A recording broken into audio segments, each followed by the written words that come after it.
Elizabeth merupakan seorang putri Katolik yang sejak kecilnya sudah memiliki rasa cinta yang mendalam pada Tuhan. Plus, gak tanggung-tanggung dia sendiri suka terjun merawat orang-orang sakit loh. Menghadapi kebejatan suaminya ini, Elizabeth terus sabar dan tetap menerimanya sebagai suami. Namun, emang dasar suaminya ini agak kurang ajar ya. Dia malah nuduh Elizabeth yang jadi dalang perang saudara dan dengan tulus memaafkan semua kesalahannya. Hingga akhirnya raja tersentuh dan bertobat di detik-detik kematiannya tahun 1325. Halo teman-teman semua, welcome back to Rock Riwayat Orang Kudus edisi 4 Juli.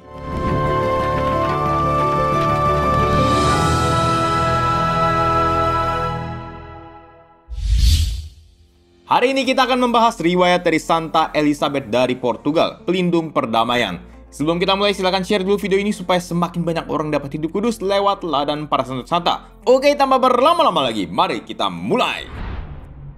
Cerita berawal di kerajaan Portugal pada akhir abad ke-13. Hiduplah seorang raja Portugal bernama Denis atau yang lebih dikenal dengan Raja Penyair karena memang sangat mahir membuat puisi. Walau umurnya baru 18 tahun saat memerintah, tapi selama pemerintahannya, Portugal mengalami kemajuan pesat berkat kerja keras dan ketegasannya dalam memimpin.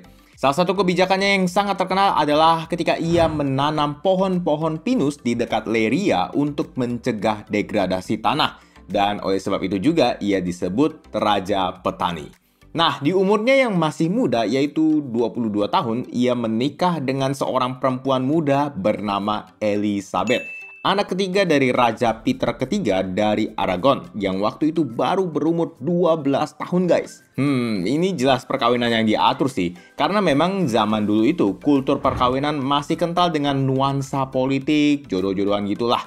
Jadi bisa dibilang yang berkepentingan ya orang tua, bukan anaknya. Elizabeth merupakan seorang putri Katolik yang sejak kecilnya sudah memiliki rasa cinta yang mendalam pada Tuhan. Sepertinya memang didikan iman keluarganya cukup kental guys, karena salah seorang leluhurnya itu juga seorang santa loh, yaitu Santa Elizabeth dari Hungaria. Bahkan sebenarnya namanya terinspirasi dari Santa Elizabeth leluhurnya. Nah, setiap harinya Elizabeth bangun pagi-pagi untuk berdoa memberi waktunya kepada Tuhan, menerima sakramen, dan gak jarang juga berpuasa. Selain itu, ia sering beramal dengan membantu warganya yang berkekurangan, mendirikan panti asuhan, bahkan sampai membangun rumah sakit di daerah Coimbra. Plus, gak tanggung-tanggung dia sendiri suka terjun merawat orang-orang sakit loh. Wah, salut banget ya. Nah, menurut teman-teman, bagaimana hubungan perkawinan Denis dengan Elizabeth? Lancar? So sweet? Sepertinya sih enggak ya. Walau Raja Denis sangat mahir dalam memerintah kerajaan, namun tidak dengan memerintah keluarga. Ia sering bermain dengan wanita-wanita lain alias selingkuh dan menelantarkan keluarganya. Bahkan dalam salah satu hubungan gelapnya sampai lahir anak-anak loh guys. Parah ya.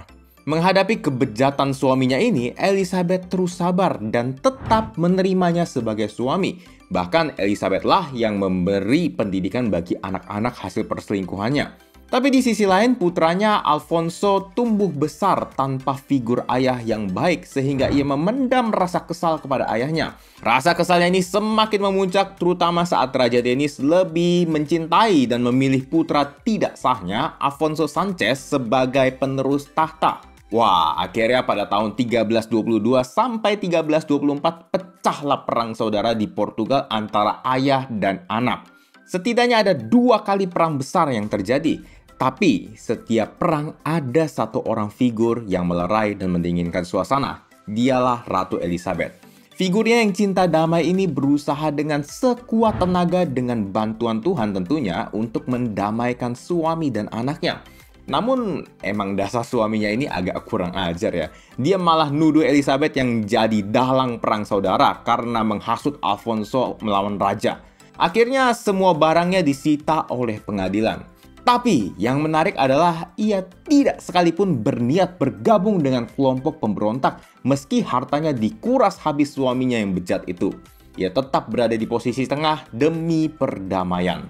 Puji Tuhan, cita-citanya ini tercapai setelah Alfonso akhirnya bersumpah setia kepada raja pada tahun 1324. Di tahun yang sama, raja pun jatuh sakit guys. Dan tahukah siapa yang mendampinginya? Ya Elizabeth, bukan istri-istri tidak sahnya.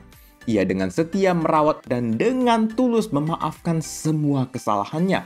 Hingga akhirnya raja tersentuh dan bertobat di detik-detik kematiannya tahun 1325 di Santarem. Elizabeth pun akhirnya hidup menjanda di umurnya yang baru 54 tahun. Ia kemudian pergi berziarah ke Compostela dan merasa terpanggil untuk menjadi anggota Ordo Ketiga Fransiskan. Ratu kelahiran 4 Januari 1271 tersebut kemudian memberikan semua hartanya kepada orang miskin, lalu tinggal di Biara Pourclers di Coimbra. Di sisi lain, Alfonso kemudian menjadi Raja Portugal menggantikan ayahnya.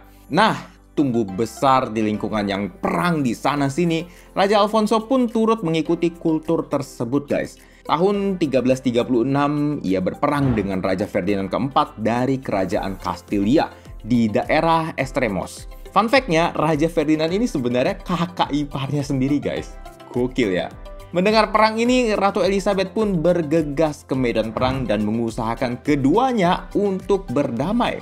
Pengaruhnya yang sangat besar ini membuat kedua kerajaan menarik diri dan menandatangani perjanjian perdamaian. Sayangnya Elizabeth sekarang sudah tidak muda, guys. Sehingga kali ini ia jatuh sakit karena mengeluarkan terlalu banyak tenaga. Kesehatannya terus menurun hingga akhirnya ia meninggal dunia pada tahun itu juga, tanggal 4 Juli 1336. Ratu Elizabeth dari Portugal kemudian dibeatifikasi oleh Paus Leo ke-10 tahun 1516 dan dikanonisasi oleh Paus Urbanus ke-8 tahun 1625. Reliknya saat ini ada di Biara Santa Clara a Nova di Coimbra, dan hingga sekarang ia dikenal sebagai pelindung perdamaian dan juga perkawinan yang sulit. Teman-teman, terutama yang sudah menikah, tentu dalam perkawinan ada banyak gejolak yang timbul ya, dengan suami atau istri atau juga dengan anak. Bisa jadi juga ada di antara kita yang sekarang sedang berada di titik jenuh perkawinan. Guys, lewat kisah hidup Santa Elizabeth, sebenarnya kita bisa banget belajar loh untuk melewati badai yang sedang menerpa rumah tangga kita. Santa Elizabeth menikah tanpa kehendak bebasnya. Pernikahannya diatur.